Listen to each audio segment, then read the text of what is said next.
Segala puji dan syukur hanya untuk Allah. Kita bersyukur kepada Allah atas nikmat dan karunia yang Allah berikan kepada kita. Kita memuji Allah Rabbul Alamin, karena Allah yang maha segala-galanya. Kita minta maaf, minta ampun pada Allah atas dosa-dosa dan kesalahan yang kita lakukan, karena Allah maha pengampun dan maha penyayang.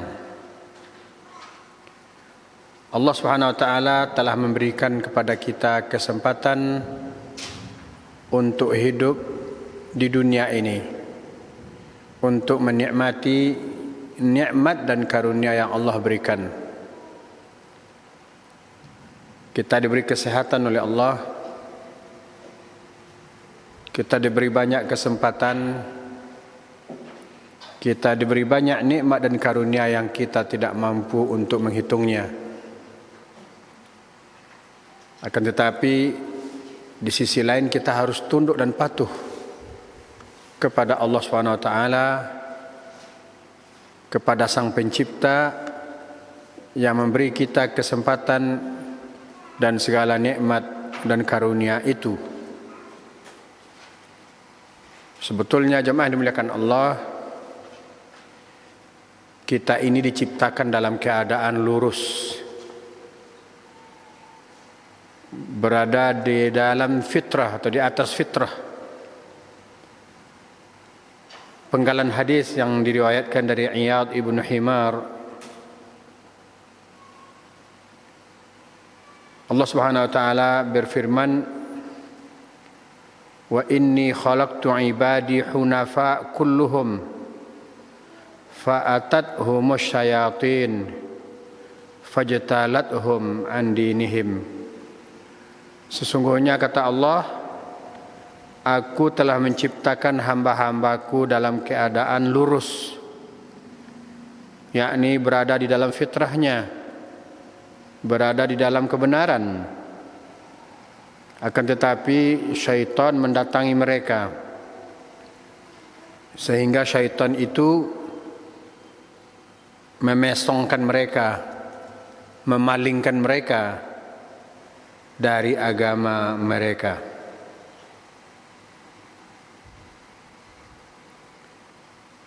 Pada prinsipnya Allah Subhanahu wa taala menciptakan hamba-hambanya dalam keadaan lurus.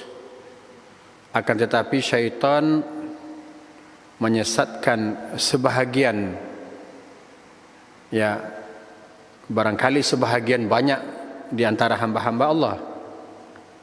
Karena apa? Karena dalam surah Al-A'raf, iblis itu menyampaikan rencananya di hadapan Allah Subhanahu wa taala, "Wala tajidu aktsarahum syakirin." Engkau tidak akan mendapati anak cucu Adam itu kebanyakan mereka bersyukur. Yakni engkau akan dapati anak cucu Adam itu sedikit yang mau patuh. Jadi banyak yang disesatkan oleh syaitan, banyak yang dipelesetkan. Padahal anak cucu Adam itu diciptakan dalam keadaan lurus. Maka tentulah inilah di antara hikmah terbesar kenapa Allah wajibkan kaum muslimin berpuasa di bulan Ramadan, agar kaum muslimin ini memanfaatkan waktu, memanfaatkan ibadah Ramadan itu untuk melatih diri menjadi hamba-hamba yang patuh dan taat kepada Allah Subhanahu wa ta'ala. Sepanjang tahun mungkin kita lupa beristighfar, lupa bertaubat kepada Allah. Ketika kita sedang berpuasa atau sedang berada di dalam bulan Ramadan, kita memperbanyak istighfar dan dosa-dosa kita diampunkan oleh Allah Subhanahu wa taala. Itu yang kita harapkan. Semoga Allah mengampuni dosa dan kesalahan kita.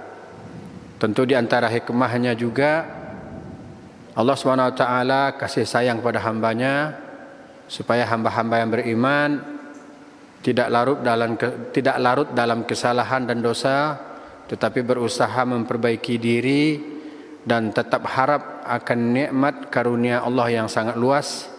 Sebesar apapun dosa dan maksiat yang mereka lakukan, jika mereka benar-benar bertaubat kepada Allah, Allah Maha penerima taubat. Jemaah yang dimuliakan Allah, syaitan menyesatkan anak cucu Adam, memalingkannya dari agama Islam yang lurus. Padahal Allah ciptakan dalam keadaan hanif, dalam keadaan lurus, dalam keadaan berada dalam fitrah. Kajian kita pada sore ini berjudul hati itu condong kepada kebenaran. Pada hakikatnya hati condong kepada kebenaran.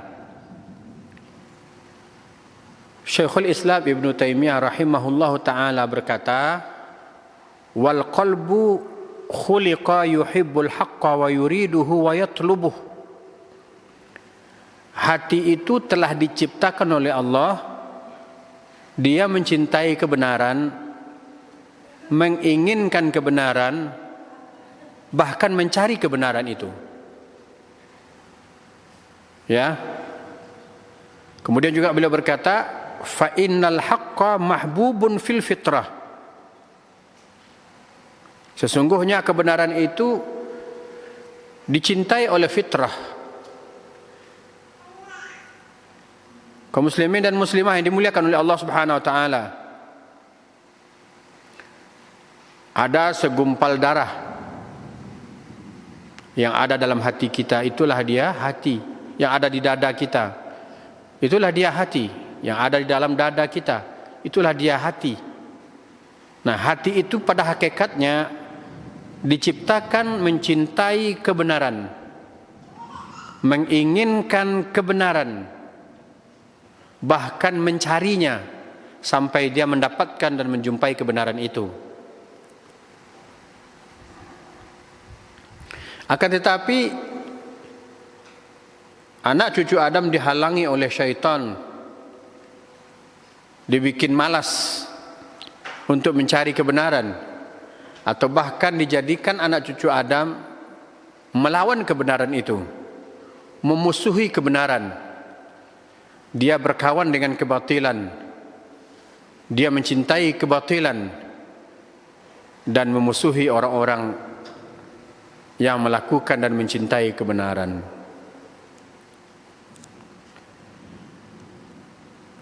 Ya, hati itu condong kepada kebenaran. Hati itu selalu mencari kebenaran. Hati itu selalu menginginkan kebenaran.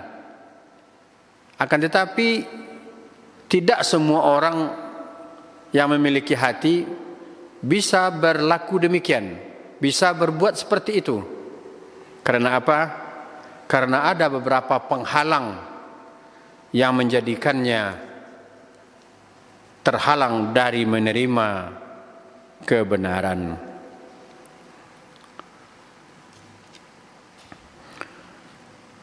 Di antara penghalang-penghalang seseorang menerima kebenaran itu adalah sebagaimana yang kita jumpai dalam kitab As-Sawarif 'Anil Haqq.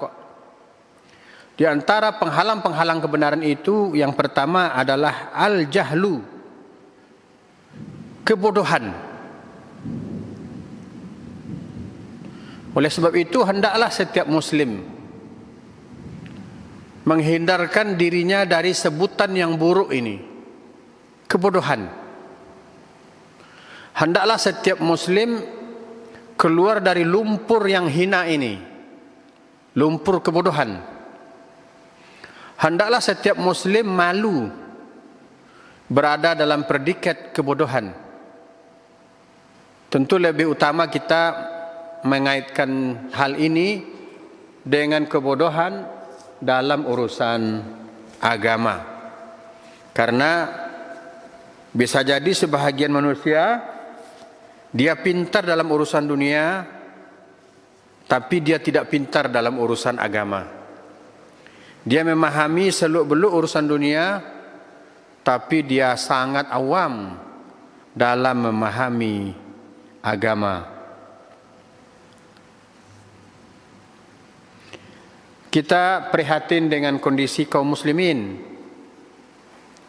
Mereka tentu alhamdulillah mereka merasa bangga sebagai seorang muslim. Tetapi tentu tidak cukup hanya kebanggaan itu saja.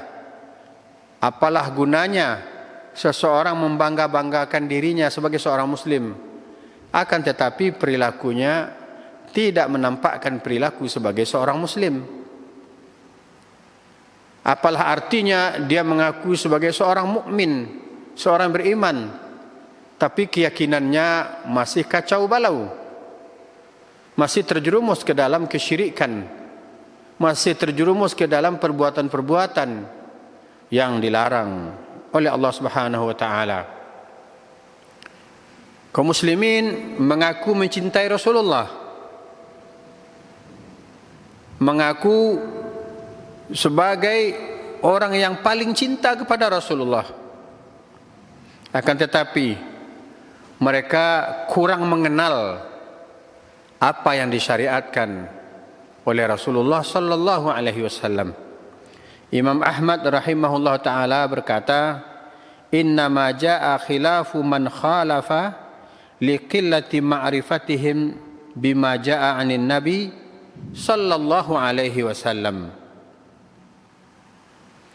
Sesungguhnya adanya perselisihan orang-orang yang menyelisihi itu diakibatkan oleh sedikitnya pengetahuannya terhadap apa yang dibawa oleh Nabi atau apa yang datang dari Nabi sallallahu alaihi wasallam. Sebahagian kaum muslimin yang mengidap penyakit kejahilan ini, kadang-kadang mereka terjerumus ke dalam kesalahan-kesalahan yang mereka yakini sebagai sebuah kebenaran. Mereka mengaku mencintai Nabi, tetapi amalan-amalan mereka bertolak belakang dengan apa yang diajarkan Nabi sallallahu alaihi wasallam. Mereka tidak berusaha untuk mencari tahu, untuk mempelajari seperti apa amalan-amalan Nabi sallallahu alaihi wasallam. Mereka tidak berusaha mencari tahu, mempelajari, bahkan mengamalkan seperti apa akidah keyakinan Rasulullah sallallahu alaihi wasallam. Akhirnya apa? Terjadilah perbedaan, perpecahan di kalangan kaum muslimin. Dan kata Imam Ahmad, penyebabnya adalah karena kurangnya atau sedikitnya pemahaman seseorang atau bahkan kelompok orang terhadap apa-apa yang dibawa oleh Nabi sallallahu alaihi wasallam. Terjadinya perbedaan di kalangan kaum muslimin, terjadinya perpecahan di kalangan kaum muslimin diakibatkan sedikit mereka mengetahui tentang sunnah-sunnah Nabi sallallahu alaihi wasallam.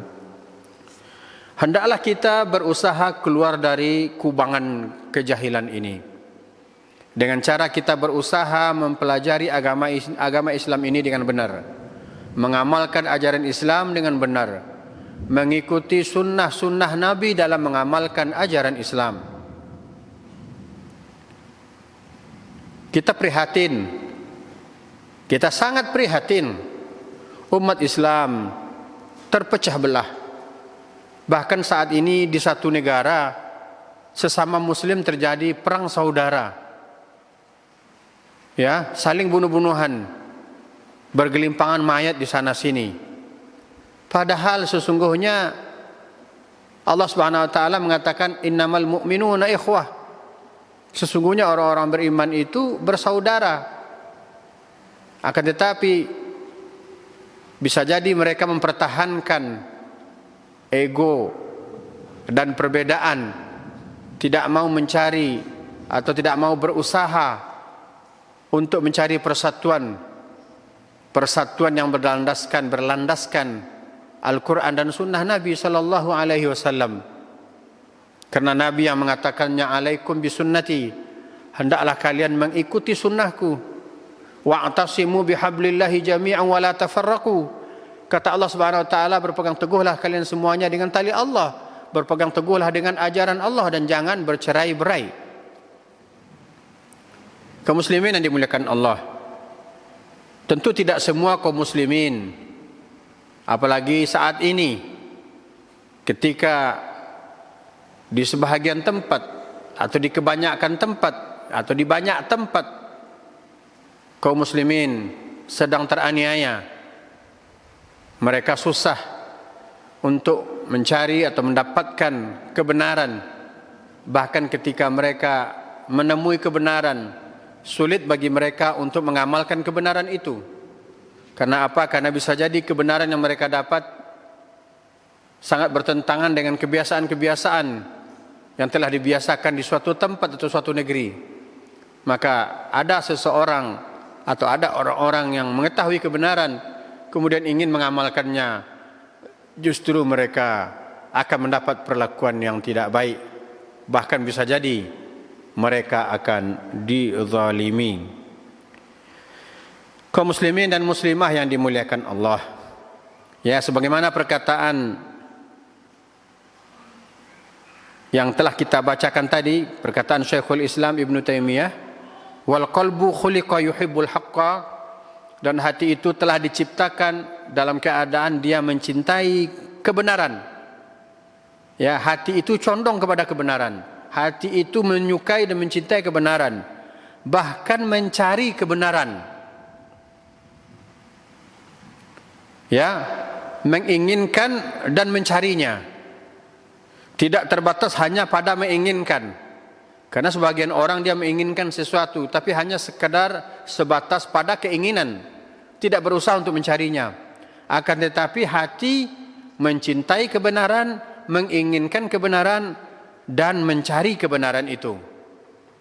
Maka jamaah yang dimuliakan Allah, kaum muslimin dan muslimah, hendaklah kita kembali ke fitrah kita. Kita kembali kepada kesucian hati kita. Sesungguhnya hati kita itu menyukai kebenaran.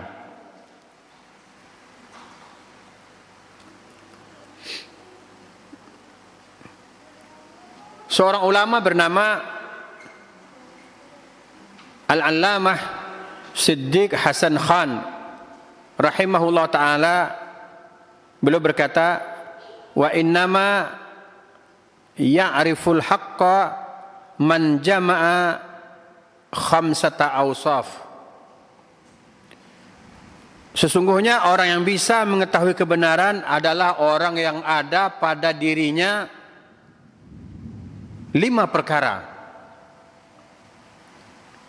Sekali lagi, pada dasarnya hati kita itu sudah diciptakan menyukai kebenaran, menginginkan kebenaran, kemudian mencarinya.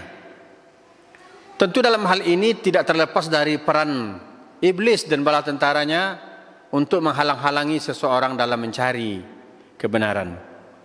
Maka Syekh Siddiq Hasan Khan, beliau mengatakan, seseorang yang bisa mengetahui kebenaran itu adalah seseorang yang pada dirinya berkumpul 5 hal. Yang pertama, ikhlas. Yang kedua, pemahaman yang kuat. Yang ketiga, tidak mengikuti hawa nafsu. Yang keempat, adanya kesungguhan untuk mengetahui kebenaran. Dan yang kelima, kuat di dalam mendakwahkan kebenaran. Yang pertama, ikhlas. Seseorang ketika dia mencari kebenaran, dia memang ikhlas dalam hatinya lillahi ta'ala untuk mencari kebenaran. Terkadang ada seseorang berdiskusi, berdialog dengan yang lainnya dalam sebuah masalah, dalam suatu masalah. Nah, di sini bisa jadi salah satu di antara yang dua ini punya niat tidak baik. yakni dia berdialog bukan untuk mencari kebenaran, akan tetapi dia berdialog untuk mencari siapa yang menang, untuk berusaha menang dalam dialog itu.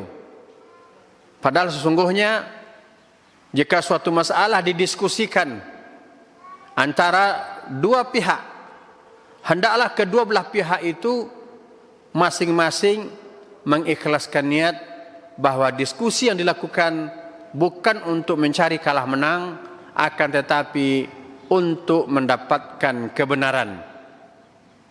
Bisa jadi kebenaran itu ada pada lawan bicara kita. Maka karena disebabkan kita ikhlas mencari kebenaran, sekalipun kebenaran itu datangnya dari lawan bicara kita, maka kita ikhlas menerimanya. Dan ini termasuk sifat tawadhu', yakni bisa menerima kebenaran dari orang yang, bahkan dari orang yang jahat kepadanya, bahkan dari orang yang menantangnya, tapi bila nampak padanya kebenaran, maka kebenaran itu dia terima. Karena apa? Karena dalam mencari kebenaran, dia memang tidak mencari kemasyhuran, tidak mencari kalah menang, akan tetapi dia memang ikhlas lillahi ta'ala untuk mencari kebenaran itu.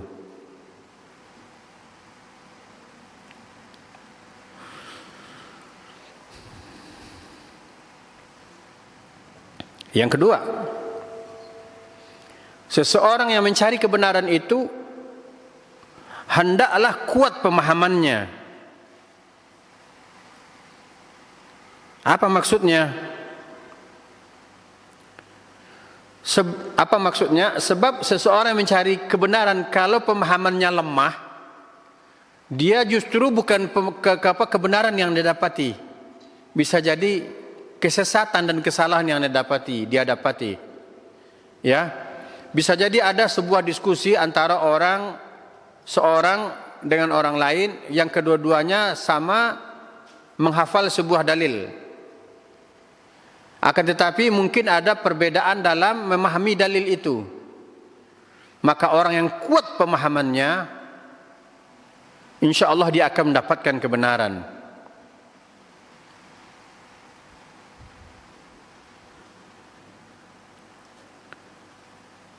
Jamaah yang dimuliakan Allah, syaitan itu berusaha untuk menyelewengkan pemahaman anak cucu Adam. Ya, Allah Subhanahu wa taala membekali anak cucu Adam itu dengan akal. Kalau kata Imam Ibnul Jauzi Al-Baghdadi di dalam kitab Talbis Iblis, akal itu ibarat mata. Mata itu apabila digunakan sesuai fungsinya, bila mata itu digunakan dengan sebaik-baiknya, sesuai fungsinya, maka mata itu akan bisa melihat matahari. Tentu maksudnya akan bisa melihat alam semesta ini. Jika mata itu digunakan dengan semestinya. Akan tetapi syaitan berusaha mengaburkan akal seseorang, memplesetkan, menyelewengkan, sehingga apa? Sebuah kebenaran yang sudah jelas, dia akan memaknainya dengan makna-makna yang menyimpang. Dalam kitab Talbis Iblis ada muncul sebuah pemahaman yang keliru, yakni ini tentu bisikan syaitan. Ya, mereka mengatakan segala sesuatu itu tidak ada hakikatnya.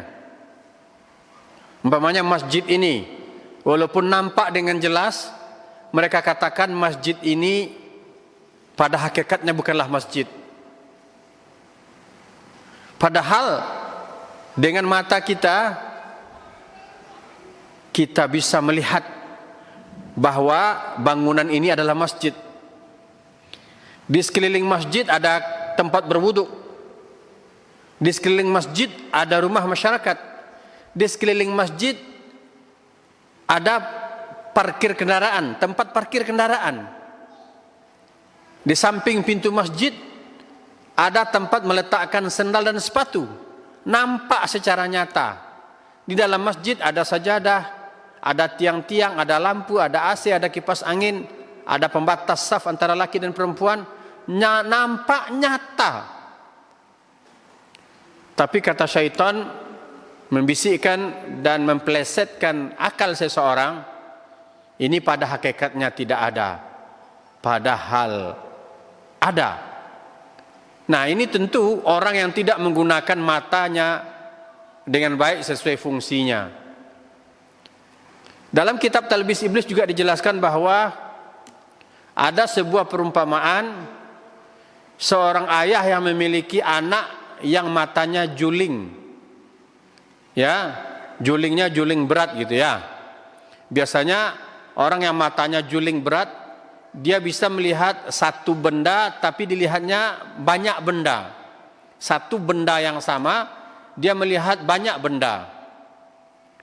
Ayahnya mengatakan, wahai anakku, sesungguhnya bulan itu ada satu. Tapi kata anaknya, enggak ayah, bulan ada dua.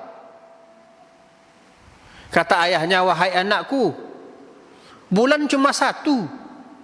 Tidak ada dua, apalagi tiga. Kesalahan itu ada pada matamu, wahai anakku. Kemudian sang ayah memerintahkan kepada anaknya untuk menutup matanya yang juling. Dan anak itu melihat bulan dengan matanya yang satu yang sehat. Kemudian ayahnya bertanya, wahai anakku, bagaimana sekarang kamu melihat bulan, satu atau dua? Dia mengatakan satu. Ya iyalah kelihatan satu karena engkau menyuruh aku menutup mataku sebelah kiri atau sebelah kanan. Iyalah kelihatan satu karena engkau menyuruh aku menutup satu mataku. Sang ayah tetap meyakinkan anaknya, wahai anakku, bulan itu cuma satu. Permasalahannya ada pada matamu. Kemudian ayahnya memerintahkan, wahai anakku, coba tutup matamu yang sehat dan lihatlah bulan dengan matamu yang juling. Maka sang anak mengatakan, dua wahai ayah, aku melihat bulan itu dua. Ya, kemudian sang ayah meyakinkan anaknya, wahai anakku, sesungguhnya mata kirimu atau mata kananmu itu salah satunya kan sakit, juling. Maka permasalahannya adalah pada matamu.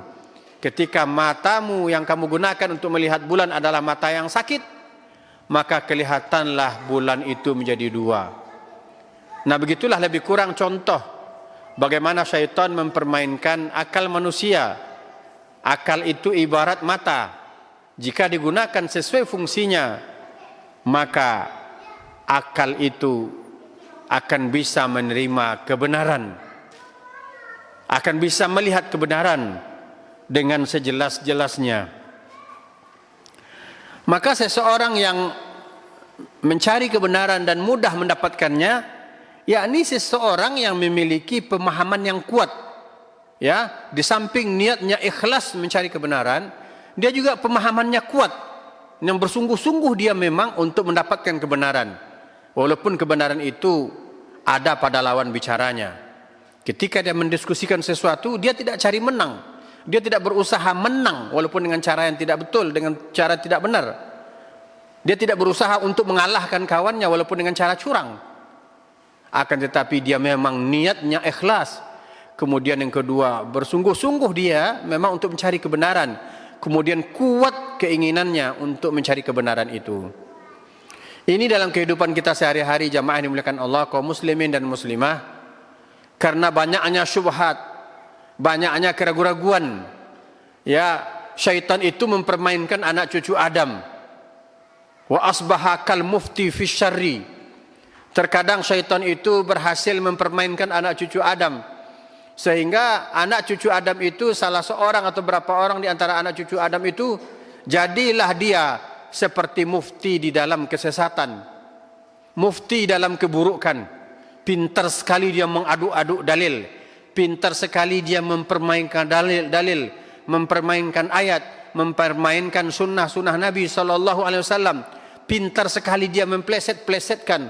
Bahkan dia hafal ayat, dia hafal hadis, tapi nanti dipelintir-pelintir, dipleset-plesetkan. Sedangkan lawan bicaranya tidaklah seperti dia dalam hafalan, dalam kepintaran dalam berbicara. Fa asbaha kal mufti fi syarri, maka seakan-akan atau jadilah ia seperti seorang mufti di dalam keburukan. Maka jemaah yang dimuliakan Allah, kaum muslimin dan muslimah, hendaklah tertancap di dalam hati kita pemahaman yang kuat terhadap syariat, terhadap ayat-ayat Allah, terhadap sunnah-sunnah Nabi sallallahu alaihi wasallam. Kemudian yang ketiga, insaf. Insaf ini adalah lawan dari mengikuti hawa nafsu. Apa yang dimaksud dengan mengikuti hawa nafsu? Seseorang yang mengikuti hawa nafsu adalah seseorang yang sudah mengetahui kebenaran. Mengetahui kebenaran ayat-ayat Allah, mengetahui kebenaran sunnah-sunnah Nabi sallallahu alaihi wasallam. Tapi dia tidak mau mengamalkannya atau bahkan melawannya. Inilah yang dikatakan dengan muttabi' hawa, pengikut hawa nafsu. Ya. Tahu kebenaran tapi tidak mau mengamalkannya.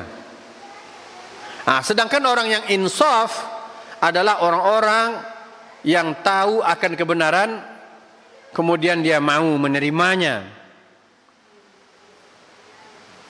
Nah, kalau kita kembalikan kepada kepada sebuah contoh tadi, bahwa seseorang berselisih dengan orang lain dalam suatu permasalahan, kemudian mereka berdiskusi, ya, jika kebenaran nampak, jika kebenaran berhasil dimunculkan, maka kedua-duanya membuang jauh-jauh hawa nafsu mereka, kedua-duanya atau bahkan bisa jadi salah satu di antara keduanya mereka menerima kebenaran. Itulah yang dikatakan insaf itu.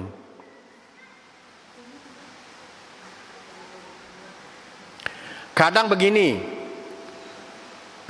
memang kadang-kadang disebabkan urusan dunia. Kita lebih sibuk dengan urusan dunia, kita lebih sibuk mencari dunia, sehingga kesempatan kita untuk mencari akhirat sangat sedikit. Kita sibuk sekali dengan ilmu-ilmu dunia, bahkan menghabiskan usia kita dalam mencari ilmu dunia, kemudian kita melalaikan mencari ilmu akhirat, mencari ilmu agama. Nah, ketika seseorang di tengah perjalanan hidupnya dia mulai insaf, mulai sadar, maka dia mulai mempertanyakan apa-apa yang ada pada dirinya. Pemahaman agama yang aku amalkan, yang aku pegang hari ini, apakah sudah sesuai dengan Al-Quran dan Sunnah Nabi atau belum ya? Nah, itu diantara sifat-sifat orang yang insaf. Apalagi ketika dia bergaul dengan masyarakat yang mencampur adukkan antara agama dengan kebiasaan-kebiasaan yang ada di situ, sehingga bercampur aduk, ya, entah mana yang adat, entah mana yang agama, atau kedua-duanya dicampur aduk. Nah, seorang yang insaf dia mulai mempertanyakan dirinya, ini amalan-amalan kayak gini apa sesuai atau tidak ya dengan Al-Quran dan Sunnah? Kemudian dia berusaha mencari tahu. Dia berusaha mencari tahu sampai dia kepada titik mendapatkan sebuah kebenaran. Maka ketika dia mendapatkan sebuah kebenaran, maka dia insaf. Dia menerima kebenaran itu dan memegang kebenaran itu dan meninggalkan kesalahan atau kekeliruan yang ada pada dirinya sebelumnya. Jemaah yang dimuliakan Allah, Kadang seseorang ada yang fanatik buta dengan apa yang dia yakini, sehingga dia sudah yakin saja 100% bahwa apa yang dia yakini hari ini sudah benar. Ya, apalagi dia berada dalam keyakinan yang keliru. Ada sebagian orang dia bertahan dalam kekeliruan. Dia meyakini bahwa apa yang dia amalkan sudah benar. Dia tidak mau diluruskan, dia tidak mau dikritik, dia tidak mau dikasih tahu bahwa sebetulnya apa yang dia lakukan tidaklah sesuai dengan apa yang disyariatkan. Ya, nah orang yang insaf ketika ada saudaranya mengingatkan, wahai saudaraku, aku melihat semangat beragama pada dirimu, masya Allah. Akan tetapi, cobalah engkau merenung, cobalah engkau berfikir, sekiranya apa yang engkau yakini hari ini keliru, tentulah sia-sia waktu yang sudah kamu habiskan, tentulah sia-sia setiap apa yang kamu kerjakan. Tentu kamu tidak ingin waktumu berjalan dengan sia-sia. Tentu kamu tidak ingin apa yang kamu yakini kemudian tidak dibalas oleh Allah dengan pahala. Kita kasih tahu dengan baik, kita kritik dengan halus, kita beri penjelasan yang sesungguhnya, maka seorang yang insaf dia akan mengatakan jazakallahu khairan, terima kasih banyak telah mengasih tahu aku, terima kasih banyak telah menyampaikan kebenaran kepadaku, untung Anda mengingatkan aku, coba Anda tidak mengingatkan aku, entah bagaimanalah aku menghabiskan waktu dan usiaku ini. Jadi hendaklah kita memiliki sifat insaf. Ya, sekali lagi saya katakan, sifat insaf adalah lawan dari mengikut hawa nafsu. Mengikut hawa nafsu itu sudah tahu kebenaran tapi tidak mau mengamalkannya. Iya tahu saya itu benar, tapi saya nggak bisa. Iya tahu saya itu benar, tapi di kampung kita nggak bisa kita amalkan. Iya tahu kita itu benar, tapi jika itu kita amalkan, kita akan dimusuhi oleh masyarakat. Iya kita tahu itu benar, tapi kalau itu kita amalkan, nanti kita diusir, nanti kita nggak boleh tinggal di sini. Nah itu namanya pengikut hawa nafsu. Adapun orang yang insaf, ketika dikasih tahu sebuah kebenaran, dia akan katakan alhamdulillah, inilah kebenaran. Saya berusaha untuk mengamalkannya. Saya akan melawan hawa nafsu saya agar saya bisa menerima kebenaran ini. Jadi jemaah yang dimuliakan Allah, kita memang disuruh insaf dalam setiap urusan agama. Ya, dalam kebenaran. Maka orang yang mudah mendapatkan kebenaran adalah orang yang memiliki sifat insaf, yakni mereka tidak mengikuti hawa nafsu. Jangan sampai kita mengatakan begini, menyesal aku tahu, disebabkan aku tahu masalah ini akhirnya aku tidak lagi seperti yang dulu. Aku bahkan dikucilkan oleh orang. Mendingan aku tetap dalam keyakinanku seperti dulu. Aku tidak dipermasalahkan orang. Aku tidak dikucilkan, aku tidak dimusuhi. Nah tentu seorang muslim ketika mendapatkan kebenaran, ya tentu bisa jadi dia akan mendapatkan ujian setelah itu. Maka orang yang mendapatkan kebenaran, kemudian dia mendapatkan ujian, dia tahu bahwa dalam menghadapi ujian itu harus ada sabar. Innama yuwaffas sabiruna ajrahum bighairi hisab. Sesungguhnya Allah memberikan balasan kepada orang-orang yang sabar tanpa perhitungan. Nah, ketika kita telah mengetahui sebuah kebenaran, kita terima, kita amalkan. Walaupun orang memusuhi kita, kita bersabar. Karena kita tahu, karena orang yang bersabar akan diberi oleh Allah balasan tanpa perhitungan. Akan diberi balasan yang tidak terhingga. Nah, terkadang seseorang terhalang dalam menerima kebenaran karena dia fanatik. Ya, fanatik itu membeu, mengikut saja kepada seseorang, kepada satu golongan. tanpa mengetahui atas dasar apa, tanpa mengetahui dalilnya apa gitu.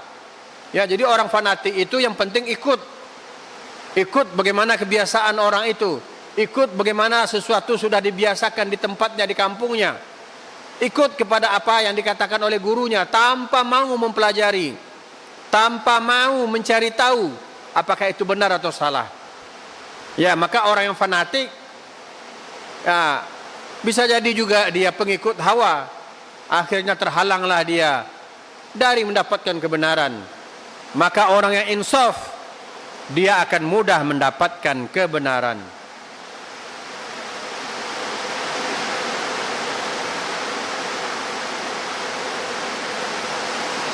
Kemudian kata Syekh yang keempat, ya, sikap yang harus ada dalam diri seseorang yang mudah menerima kebenaran adalah dia punya keinginan kuat dan semangat yang kuat untuk mengetahui kebenaran. Tidak apa-apa bertanya kepada lebih dari satu orang ustadz ketika kita ingin mendapatkan sebuah kebenaran. Seorang ustadz yang ditanya memberi jawaban, tapi karena kita tidak ingin salah, kita bertanya lagi kepada yang lain, mungkin untuk lebih menguatkan keyakinan kita bertanya lagi kepada yang lain. Tidak masalah. Karena apa? Karena itu bahagian dari kesungguhan kita dalam mencari kebenaran.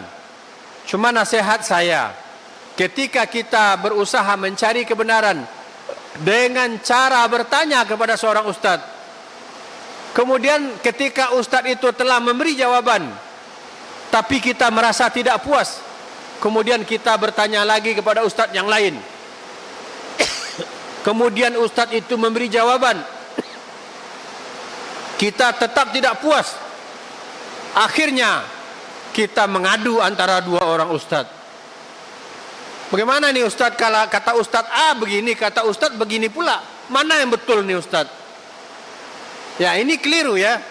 Ketika kita bertanya kepada seorang ustadz, kemudian kita belum puas dengan jawaban itu, kemudian kita tanya lagi kepada yang lain, kemudian mendapatkan jawaban yang agak berbeda, mungkin kita bertambah bingung. Maka tanya lagi kepada yang lain, tanpa harus mengatakan, saya tambah bingung nih ustadz, kata ustadz fulan begitu, kata ustadz ini lain lagi, kata ustadz sendiri lain lagi, lantas mana yang betul? Nah, ini keliru. Silahkan bertanya kepada banyak ustadz agar sampai kepada sebuah kebenaran, tapi niatnya diluruskan, memang niatnya ikhlas mencari kebenaran. Kemudian ketika kebenaran itu telah didapat, bagaimana ciri-ciri kebenaran itu? Ya, orang yang ditanya mengemukakan dalil-dalil yang jelas, baik dari Al-Quran, dari sunnah-sunnah Nabi SAW, atau bahkan dari dalil akal sendiri. Ya, yang penting dia punya kesungguh-sungguhan untuk mendapatkan, untuk mengetahui sebuah kebenaran.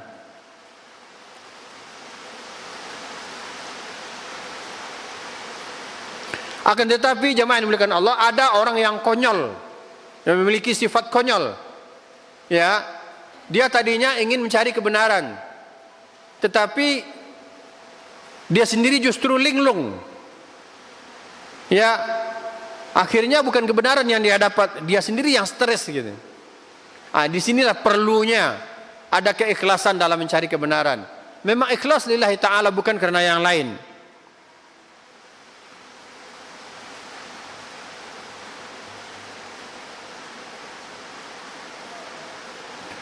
Yakinlah bahwa apabila seseorang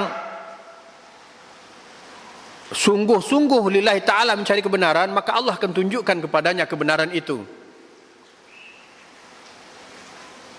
Kaum muslimin dan muslimah yang dimuliakan oleh Allah subhanahu wa ta'ala, oleh sebab itu haruslah kita banyak berzikir mengingat Allah. Kadang-kadang dalam mencari kebenaran, kemudian kita salah mendapat jawaban, disebabkan yang memberi jawaban sesuai pula dengan hawa nafsu kita, akhirnya yang itu yang kita ikuti. Bukannya kita berada dalam kebenaran, tetapi malah sebaliknya kita justru terjerumus ke dalam kesalahan.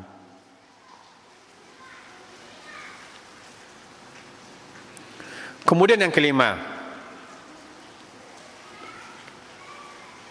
5 hal yang disebutkan oleh Syekh Siddiq Hasan Khan, seseorang itu akan mudah mendapatkan kebenaran. Poin yang kelima adalah termasuk kekuatan kesungguhan dalam mengajarkan kebenaran, mendakwahkan kebenaran. Karena kebenaran itu bukan untuk diketahui sendiri. Ya, kebenaran itu untuk disampaikan. Kebenaran itu untuk didakwahkan. Kita harus belas kasihan kepada saudara-saudara kita yang berada dalam kesalahan, berada dalam kesesatan. Kita ingin menyelamatkan dia dari kesesatan. Kita tunjuki dia, kita nasihati dia, kita dakwahi dia, kita ajak dia untuk meninggalkan kebiasaan-kebiasaan buruknya, kita ajak dia untuk meninggalkan maksiat, kita ajak dia untuk melakukan amal soleh. Oleh sebab itu jamaah yang dimuliakan Allah, hendaklah ada pada setiap diri semangat untuk mengajak orang lain kepada kebenaran. Itu bahagian dari jihad. Dia mengetahui, mencari kebenaran, setelah itu dia mengamalkan kebenaran itu, kemudian dia mengajarkan, mendakwahkan kebenaran itu kepada orang lain. Maka hendaklah kita bersemangat dalam mengamalkan, dalam mencari, mengamalkan dan mengajarkan kebenaran. Karena dalam mencari kebenaran kita dapat pahala, dalam mengamalkan kebenaran kita dapat pahala, dalam mengajarkan kebenaran kita dapat pahala. Tentu sesuai dengan ukurannya, tidak bermudah-mudah.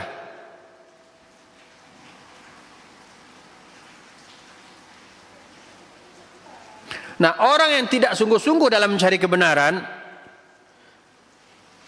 bahkan tidak sungguh-sungguh pula untuk mengajarkan kebenaran, bisa jadi dia akan meninggalkan kebenaran itu. Apa yang kita kenal dengan istilah futur. Seseorang yang sudah hijrah, dia mencukupkan diri dengan apa saja yang dia miliki yang sangat terbatas.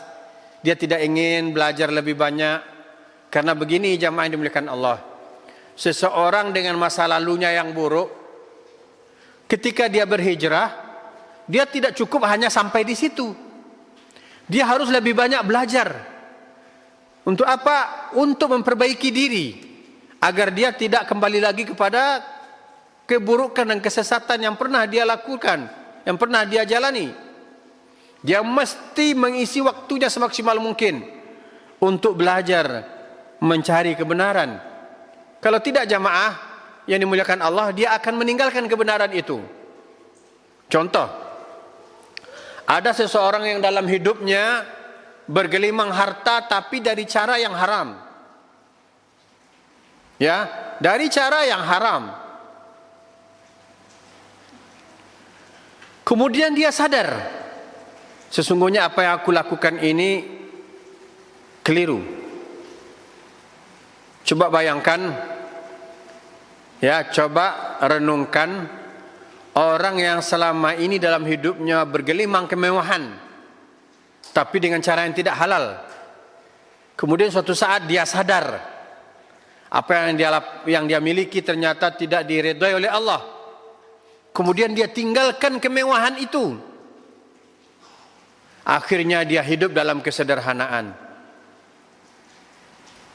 Nah, ketika dia berhenti sampai di situ, dia tidak berbekal mencari kebenaran yang lebih banyak. Di antaranya menghadiri majelis ilmu, belajar ilmu, berusaha mencari yang halal, maka syaitan akan bertubi-tubi mengingatkannya kembali. Loh, kenapa ya semenjak kamu hijrah kok hidupmu tambah susah? Pernahkah kita mendengar ada sebuah sentilan, soleh saja nggak cukup, hidup ini perlu duit? Pernahkah ibu-ibu apa-apa dengar kata-kata begitu? Taat saja tidak cukup, hidup ini memang perlu dengan duit. Iya betul, kita mau beli sesuatu pakai duit, bayar listrik pakai duit, bayar air pakai duit, ya, untuk masak pakai duit, untuk makan pakai duit, memang iya. Tapi kadang kata-kata itu maknanya berapapun duit yang ada tetap merasa tidak cukup. Karena apa? Karena syaitan mengingatkan dia kepada masa lalunya yang serba berkecukupan, bahkan berlebih. Nah, jika seseorang hanya berhenti pada titik itu, dia hijrah, dia tinggalkan kekayaan yang dia dapat dengan cara haram, kemudian dia tidak berusaha mencari yang halal, tidak berusaha berkawan dengan orang-orang yang baik, maka saat itu dia dikhawatirkan akan meninggalkan kebenaran itu, akan meninggalkan hijrahnya, akan kembali kepada kemaksiatan dan kesesatan. Maka jemaah yang dimuliakan Allah, paling kurang dia akan terjerumus ke dalam keraguan-raguan. Mungkin begini, dahulu aku kaya raya, dahulu aku hidupku senang walaupun dalam maksiat. Sekarang aku sudah hijrah, tapi perut sering lapar. Uang sekolah anak sering menunggak. Kontrak rumah udah dekat. Enggak apa-apalah, sekali-sekali lakukan yang haram sampai dapat solusi yang terbaik. Nah, ini syubhat.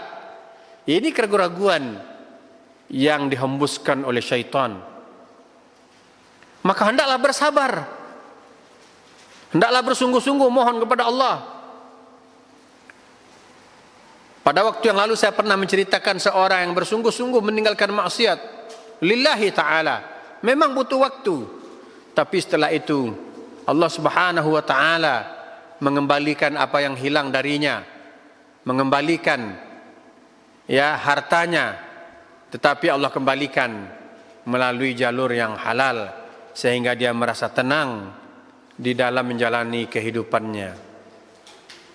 Oleh sebab itu jamaah yang dimuliakan Allah subhanahu wa ta'ala, hendaklah kita bersungguh-sungguh dalam menyeru kebenaran, bersungguh-sungguh dalam mengamalkan kebenaran al-haq, ya, agar kita tidak meninggalkan kebenaran itu. Nah, saya juga menganjurkan kepada kawan-kawan sekalian, kaum muslimin dan muslimah, ya, ketika ada salah seorang saudara kita hijrah dari perbuatan yang dimurkai Allah dengan meninggalkan perbuatan yang dimurkai oleh Allah, maka dekati kawan kita itu, support dia, berteman dengannya, berikan kepadanya semangat yang kuat, sokong dia. Ya, saya kaitkan kembali dengan sebuah kisah seseorang yang meninggalkan maksiat karena Allah, seseorang meninggalkan harta yang melimpah karena Allah, kemudian diketahui oleh sahabat dekatnya, maka sahabat dekatnya mengajak dia untuk bekerja di bengkel dia. Kamu kan sekarang banyak waktu kosong, mau enggak kamu bantu-bantu saya? Silahkan kamu datang ke tempat usaha saya, mohon bantu saya menjalankan usaha saya. Karena orang-orang yang taubat ini, orang yang hijrah ini betul-betul mencari kebenaran, dan kawannya yang tadi itu betul-betul mendakwahkan kebenaran, bersemangat dalam mendakwahkan kebenaran, ingin memelihara keistiqomahan saudaranya yang hijrah, maka diberi kesempatan untuk mengelola tempat usahanya. Kelolalah tempat ini dengan baik. Awalnya dijadikan karyawan, setelah itu dijadikan pengawas. Pada akhirnya setelah kelihatan kemampuan mumpuni dari kawan ini, dia katakan, wahai sahabatku, sebetulnya dari awal aku sudah peruntukkan bengkel ini adalah milikmu. Jadi support kawan-kawan kita, beri semangat semampu kita, jangan tinggalkan dia agar dia tidak meninggalkan kebenaran yang sudah dia dapati.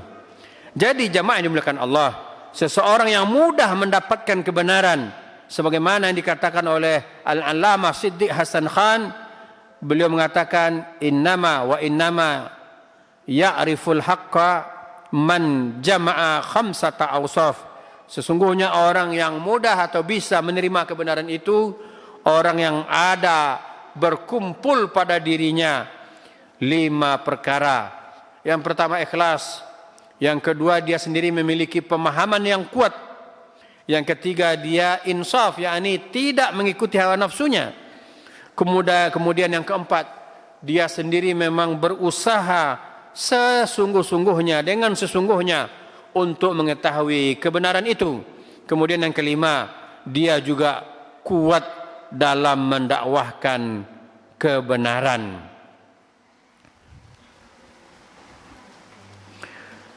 Kaum muslimin dan muslimah yang dimuliakan Allah, hati itu condong kepada kebenaran. Oleh sebab itu, mulai sekarang dan seterusnya, kita berusaha legowo, lapang hati dalam menerima kebenaran. Kita singkirkan ego kita, karena terkadang ego itu bisa menolak kebenaran. Kadang orang yang ego itu merasa bahwa dia sudah benar, walaupun semua orang mengatakan dia salah. Akan tetapi seorang yang insaf, ketika kesalahannya diingatkan, dia menerimanya dengan lapang hati. Jamaah yang dimuliakan Allah, hati kita itu menjadi sempit dalam menerima kebenaran disebabkan pengaruh syaitan. Ya, oleh sebab itu banyak-banyaklah kita berzikir kepada Allah, banyak-banyak berlindung kepada Allah dari gangguan syaitan.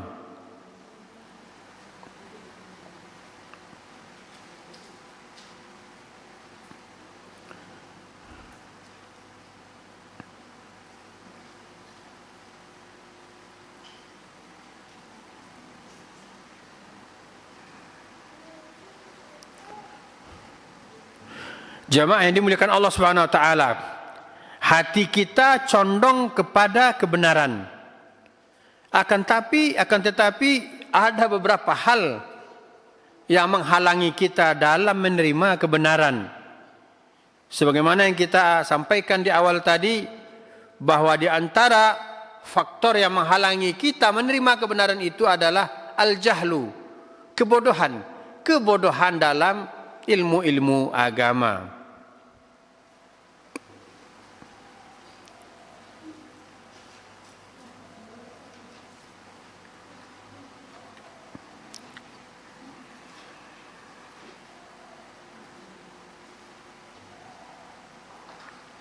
Dan di antara yang menghalangi seseorang dari menerima kebenaran adalah bergaul dengan orang-orang yang berperangai buruk. Ya, berkawan dengan orang-orang yang buruk perilakunya, buruk pemahaman agamanya. Maka memang hak kita, jamaah yang dimuliakan Allah, untuk memilih dengan siapa kita berkawan. Itu hak kita. Ya, oleh sebab itu jamaah yang dimuliakan Allah,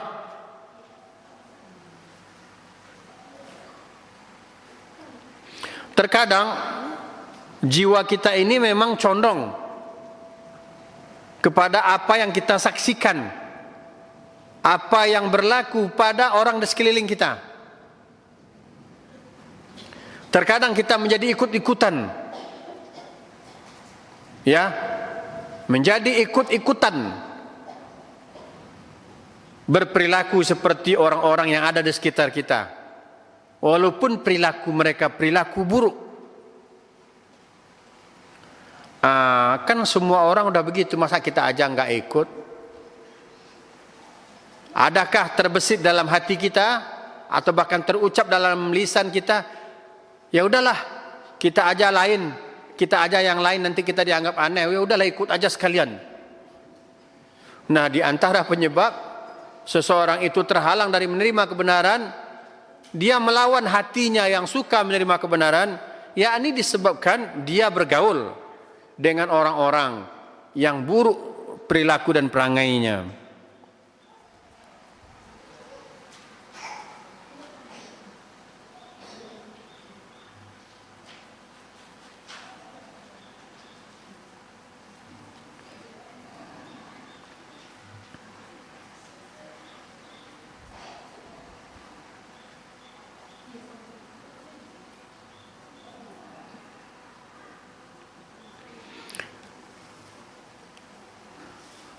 Di antara ujian yang akan didapatkan atau ditemui oleh orang yang menemukan kebenaran, berusaha untuk mengamalkan kebenaran, berusaha untuk berpegang kebenaran, adalah perilaku orang-orang di sekitarnya.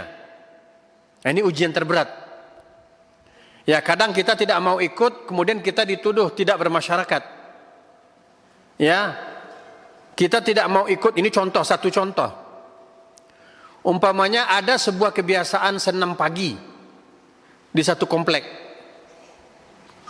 di suatu desa, di satu kelurahan.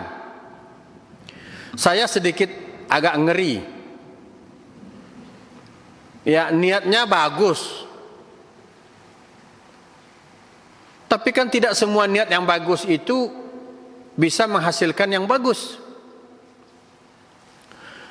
Seperti saya pernah melihat ada orang mau berjoget baca bismillah dulu. Mau berjoget bersama baca bismillah. Ada sebuah kebiasaan, kadang atas nama olahraga. Ya, tidak ada larangan seseorang berolahraga, terutama ibu-ibu, silahkan. Tapi tolong usahakan berolahraga di tempat tertutup.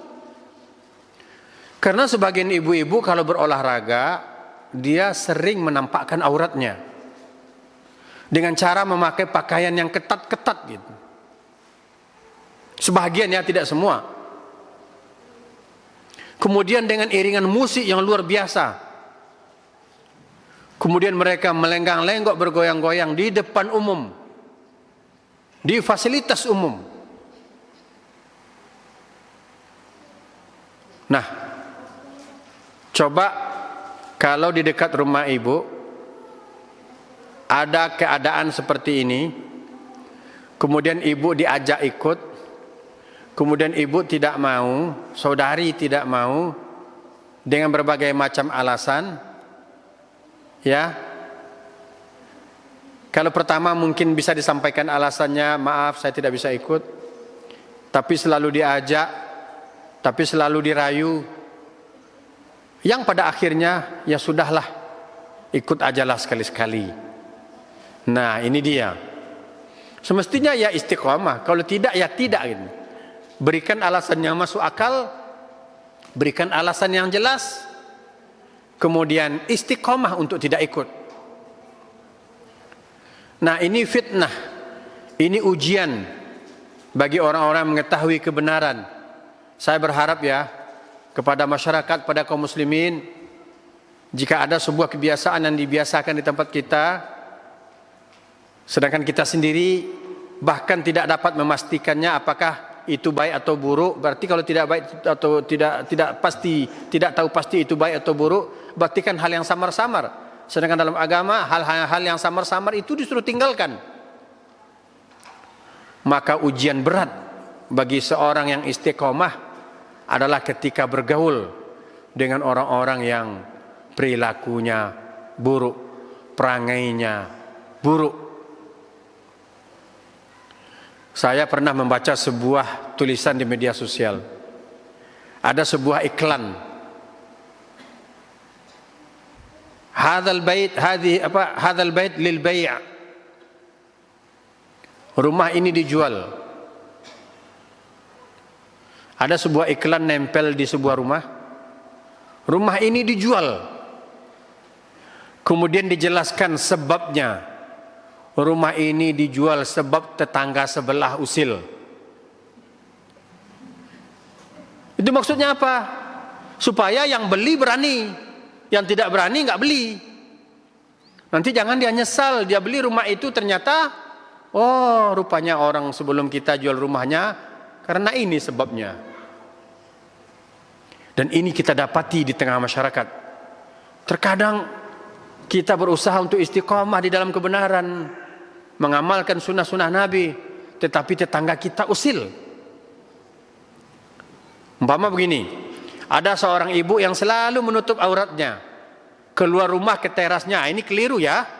Ini sebagian ibu-ibu menutup aurat itu ketika keluar dari pagarnya, ketika keluar rumah, maksudnya pergi keluar, pergi ke pasar, pergi ke sekolah dan lain-lain, pergi ke tempat kerja. Namun di rumahnya, termasuk di terasnya, dia nggak pakai jilbab. Begitu pemahaman sebagian ibu-ibu. Dia nutup aurat itu keluar, ya maksud keluarnya keluar betul, keluar ke pasar atau ke sekolah. Ya bahkan ketika dia di rumah kemudian ada laki-laki yang bukan mahram, maka dia wajib menutup aurat. Kadang kita punya tetangga usil, tutup aurat terus, pakai jilbab terus, nggak panas tuh. La ilaha illallah. Kita yang pakai jilbab, dia yang panas. Ini tetangga usil namanya. Saya pernah bawa adik saya pakai cadar, pakai mobil. Diketawain sama ibu-ibu, pakai cadar tutup-tutup segala. Yang ngomong roknya sampai lutut. Ibu-ibu yang ledek roknya sampai lutut, bahkan tak pakai jilbab gitu. Nah, di antara penghalang dari kebenaran adalah seringnya kita bergaul dengan orang yang berperangai buruk. Maka hak kita untuk bergaul dengan orang-orang baik. Jadilah kita tetangga-tetangga yang baik, yang memberi rasa nyaman kepada tetangga yang lain. Saling memberi nyaman ya kepada tetangga-tetangga di sebelah kita. Jangan suka kepo seperti yang kita bahas dulu. Semuanya kita ingin tahu. Ya, udah dikasih tahu pun kita tidak puas. Setelah dikasih tahu pun akhirnya kita jadi hasad dan dengki. Nah, tentu juga di antara penyebab seseorang terhalang dari menerima kebenaran, dia memiliki sifat dengki, hasad. Ya. Maka kita harus buang jauh-jauh sifat hasad dan dengki agar kita mudah menerima kebenaran.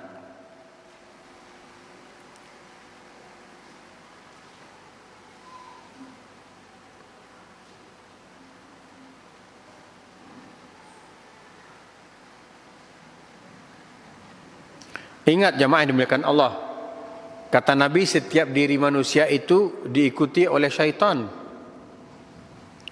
Maka dia akan selalu membisikkan yang negatif kepada kita, mengajak kepada permusuhan, mempengaruhi kita agar tidak mau menerima kebenaran, ya, menakut-nakuti kita. Jangan terima itu. Iya memang itu benar. Tapi kalau kamu lakukan sekarang, kalau kamu amalkan, itu berbahaya buat kamu.